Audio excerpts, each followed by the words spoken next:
back to Little Minds Big Talks. I'm Hazel. I'm Carmen.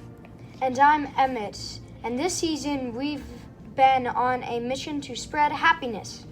Last month we talked about how social connections and how friendships and community help people feel happier and less alone. We learned from our local senior center that having strong connections can help people feel supported, valued, and healthier. This month we are moving to a brand new topic that is also connected to happiness: growth mindset. Woo! Growth mindset means believing that your brain can grow and change when you practice, make mistakes, and don't give up. Scientists say that when we challenge ourselves and keep trying, our brains actually get stronger like a muscle. Today we are so excited because we have a guest who shows what growth mindset looks like in real life. Our guest is Marty Dodson, a professional songwriter who has written songs for many famous artists. He didn't become successful overnight. He had to practice, learn from mistakes, and keep going even when things were hard. We're excited to learn how growth mindset helped him follow his dreams.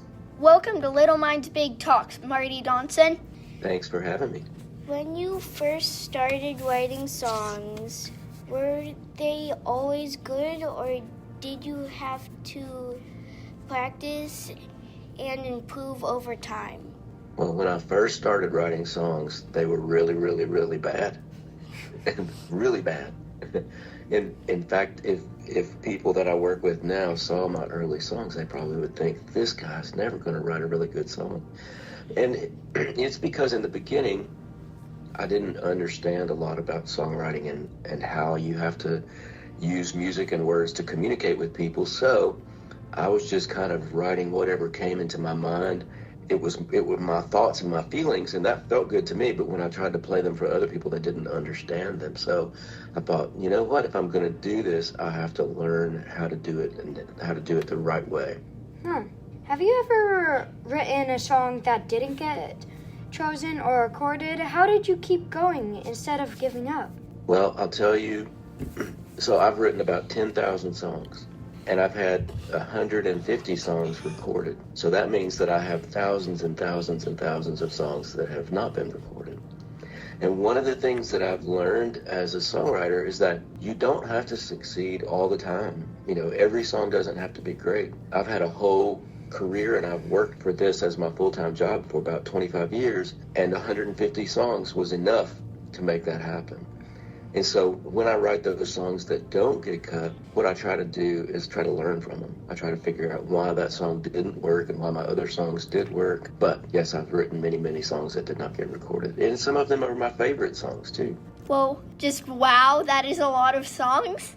And we're learning that mistakes help our brains grow. Can you share a time when a mistake helped you become a better songwriter? Yeah, so in the beginning, I wrote a song that I thought was really good, and I thought it was the best song I had ever written, and I played it for my publisher, and he said, that's probably the best song that nobody will ever record.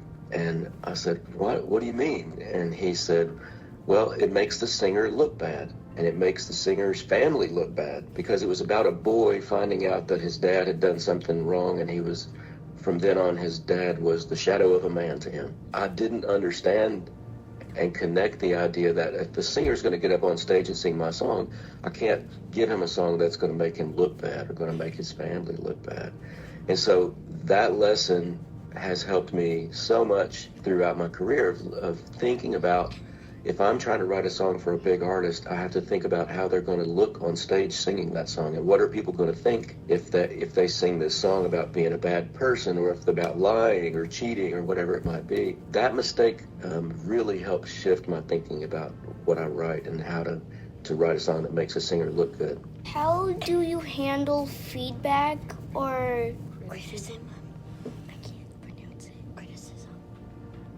Can you say that word for me? Criticism.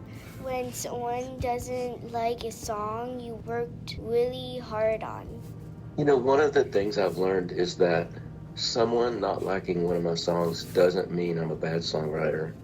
It doesn't mean anything about the rest of my songs. It's just that one particular song they didn't like for whatever reason it might be. So I've learned to kind of separate criticism of my songs from criticism of me. In the beginning, it kind of felt sometimes like people were saying my songs were no good and that I was no good as a songwriter. But I've learned that that's not the case. There's times when I have had somebody tell me a song was no good, and then it went on to become a #1 song for a different artist. And so I've also learned that criticism is just one person's opinion.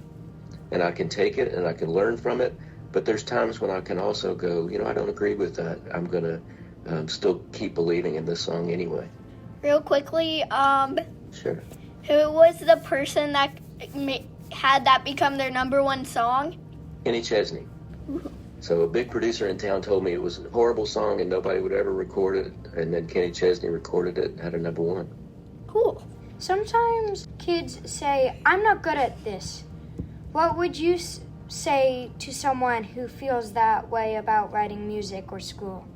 I think I didn't always have this approach, but my approach now is I'm not good at this yet.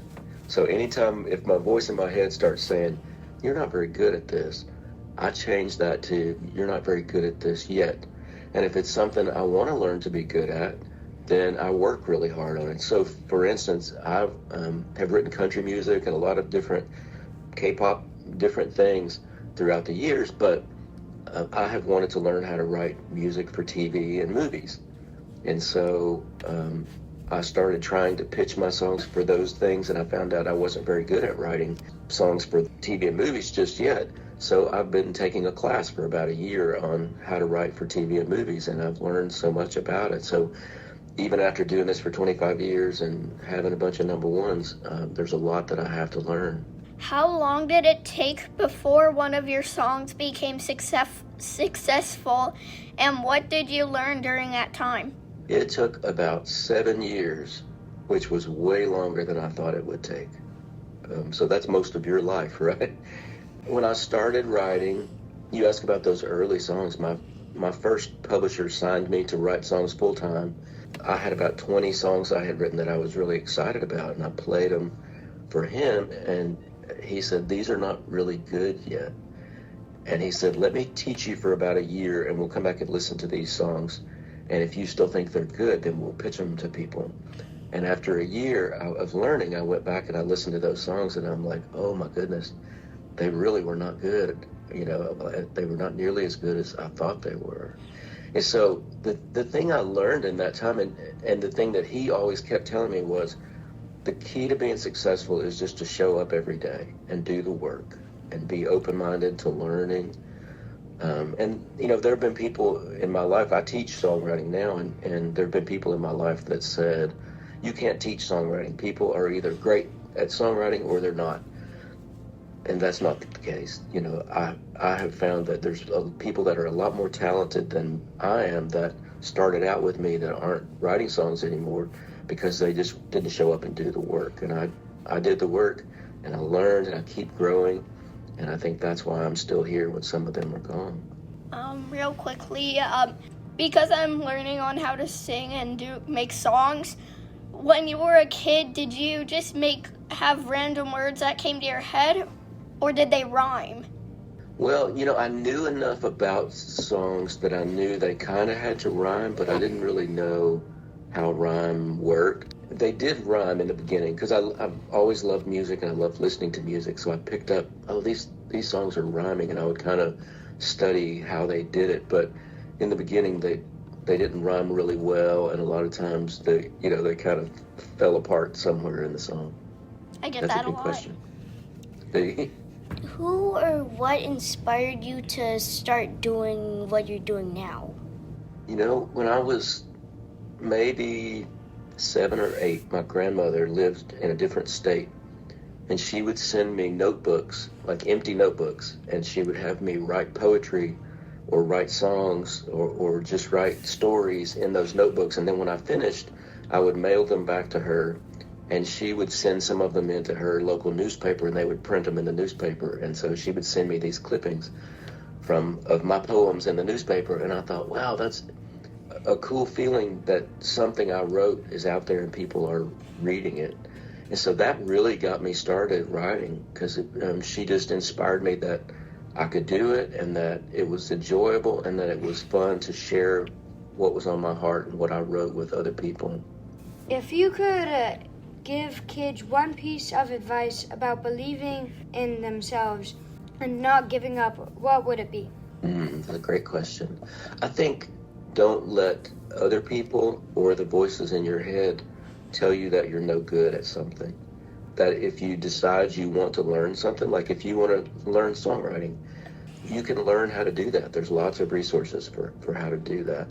And it doesn't matter if you're good at it right now, or how good your songs are in the beginning. It just matters that you're growing. And one of the things I tell people, grown-ups now that I teach and mentor, is don't judge yourself against anyone else. Just judge yourself against your own stuff. So if you look at your first songs you wrote, and then you look at your songs you're writing now, and the ones you're writing now are better, that means you're growing and you're getting better.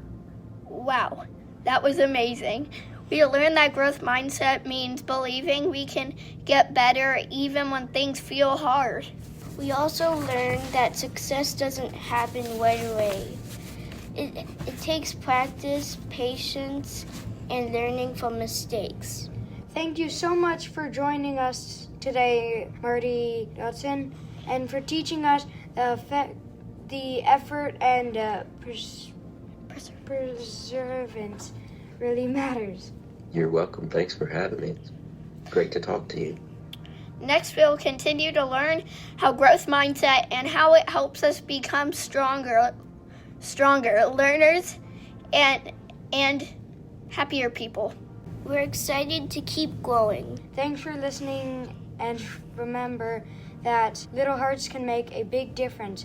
So spread kindness, stay curious, and strive to make the world a better place, one conversation at a time. Bye!